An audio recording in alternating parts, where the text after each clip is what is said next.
নমস্কার বন্ধুরা, তো তোমরা সবাই কেমন আছো? আশা করি ভালো আছো। আমরাও খুব ভালো আছি। তো দেখো, কালকে সারা রাত ধরে বৃষ্টি হয়েছে, তার ফলে রাস্তা ভেজা। তারপর ওই সামনের বাড়িতে ফুল গাছ ফুটেছে আজকে। এখন একটু বৃষ্টিটা কমেছে, আর এখন আকাশটাও একটু পরিষ্কার হয়েছে। এই যে সকালে জল খাবারের জন্য পরোটা ভাজছি, ছেলে খাবে, দুটোই করব, বেশি না।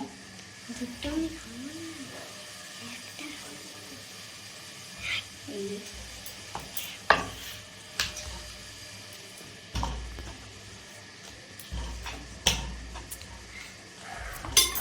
দুপুরের লাঞ্চ মেনু কিছু কিছু রান্না হয়ে গেছে, সেগুলো আপনাদেরকে আর দেখাইনি।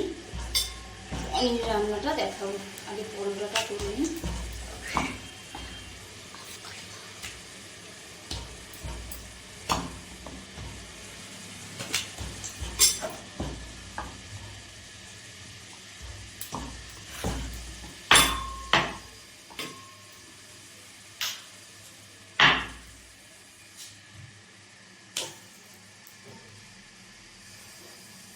হচ্ছে না, হাতে দিয়ে করছে। কি করছে?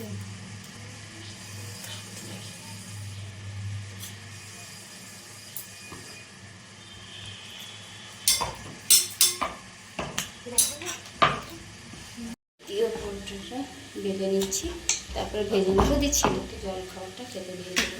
অনেক বেলা হয়ে গেছে, আজকে স্কুলে পাঠাইনি কারণ প্রচণ্ড বৃষ্টি পড়ছিল। আপনারা তো প্রকৃতি থেকে দেখবেন, বাইরে প্রচণ্ড বৃষ্টি পড়ছিল। শশা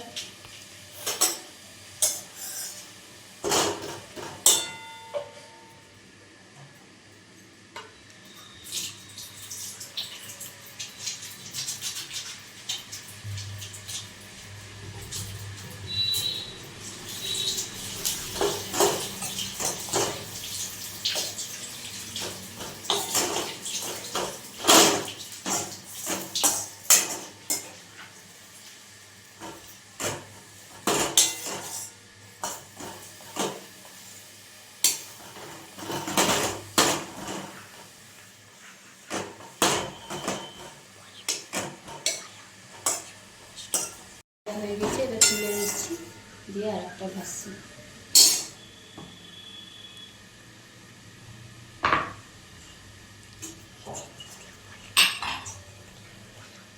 দ্বিতীয় পরোটাটা দিয়ে দিলাম কড়াইয়ের মধ্যে। দ্বিতীয় পরোটাটায় তেল দিয়ে দিলাম, এবার ছেলেকে খেতে দিয়ে দেবো। আজকে অবশ্য দেরি হয়ে গেল জলখাবারটা দিতে। প্রতিদিন স্কুলে ভাত খেয়ে যায় আর টিফিন নিয়ে যায়, আজকে স্কুলে যায়নি। কালকের আটা মাখা ফ্রিজে রাখা ছিল, সেটাই আজ বানিয়ে দিলাম।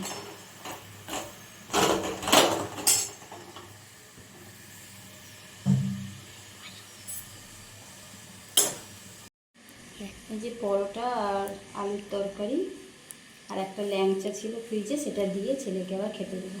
রান্নাবান্না প্রায় কমপ্লিট। বাড়িতে একটু দুধ ছিল, সেই দুধ দিয়ে আমি নিজেই পনির করে নিয়েছি। সেই পনিরটা এখন রান্না হবে। আর এদিকে ভাত চাপিয়ে দিয়েছি গ্যাসে, পনিরটা হলেই হয়ে যাবে আমাদের খাবার। কেমন হয়েছে বুঝতে পারছি না, নিজের হাতে পনির করেছি তো, কেনা পনির না এটা। এই কড়াইয়ে একটু তেল দিয়ে দিচ্ছি, অল্প পরিমাণ।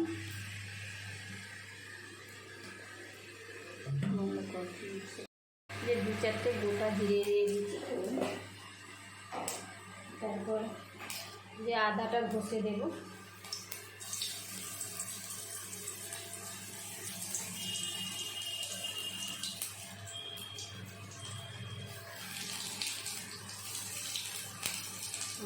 ভাজা হবে না।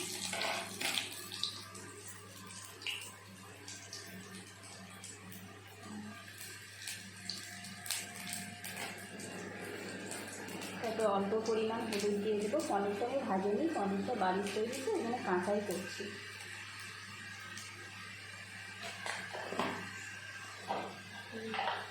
জিরে গুঁড়ো আর ধনে গুঁড়ো দিয়ে দিচ্ছি।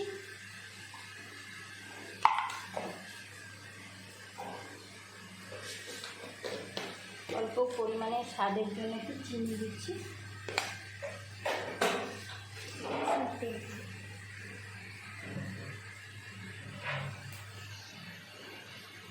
পরিমাণ মতো একটু নুন দিচ্ছি।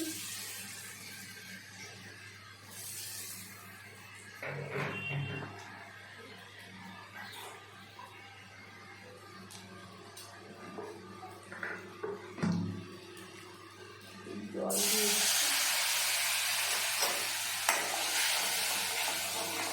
মশলাটা কষা হয়ে গেলে একটু টমেটো কাজু বাদাম বেটে রেখেছি সেটা দিয়ে দেবো। আগে একটু সস দিয়ে দিচ্ছি, টমেটো সস। এই যে নো অনিয়ন নো গার্লিক,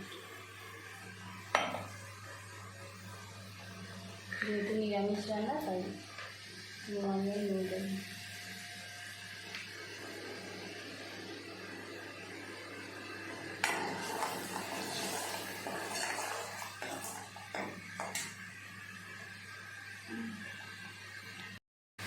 এবার কাজু বাদাম বাটা রেখেছি অল্প করে, সেটা দিয়ে দিচ্ছি। অনেকে কাজু বাদাম চালমগজ বাটা দেয়, আমি সিম্পল রান্না বাড়ির জন্য অল্প একটু পনির, তার জন্য সিম্পলভাবে করছি। এটা দিয়ে একটু কষিয়ে নেব, পনিরটা দিয়ে দেবো।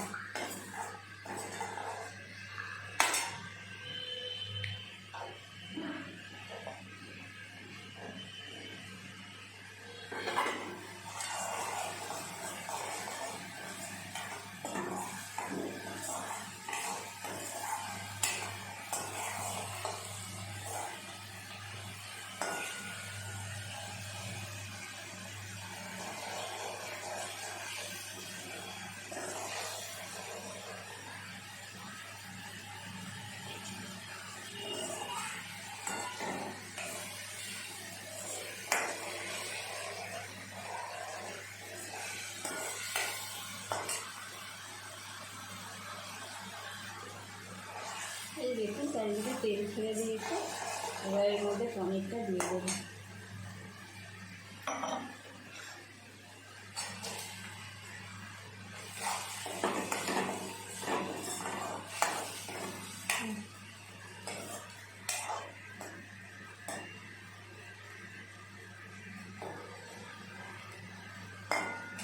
ঝোলটা ফুটে গেছে, এবার একটু গরম মশলা, একটু কাসুরি মেথি দিয়ে পনিরটা নামিয়ে নেবো। বাড়ির পনির তো কতটা ভালো হবে না হবে বলতে পারছি না। এই যে কাসুরি মেথি এভারেস্টে দিয়ে নামিয়ে নেব।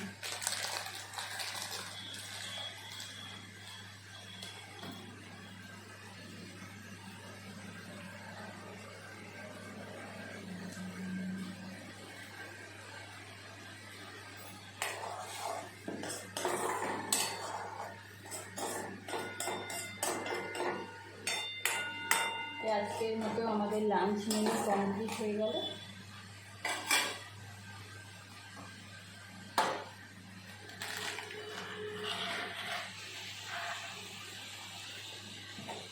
গ্যাসটা অফ করে দিলাম, কমপ্লিট হয়ে গেল।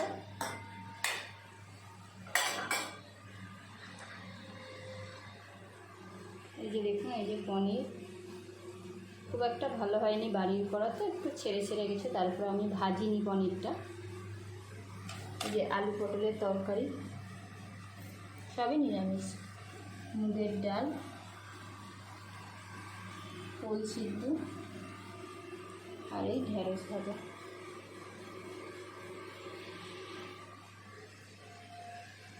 আর কিছুই করিনি। আজকের ব্লগটা এখানেই শেষ করছি। তো তোমরা সবাই ভালো থাকবে, সুস্থ থাকবে, সাবধানে থাকবে। আবার দেখা হবে নতুন একটা ব্লগে।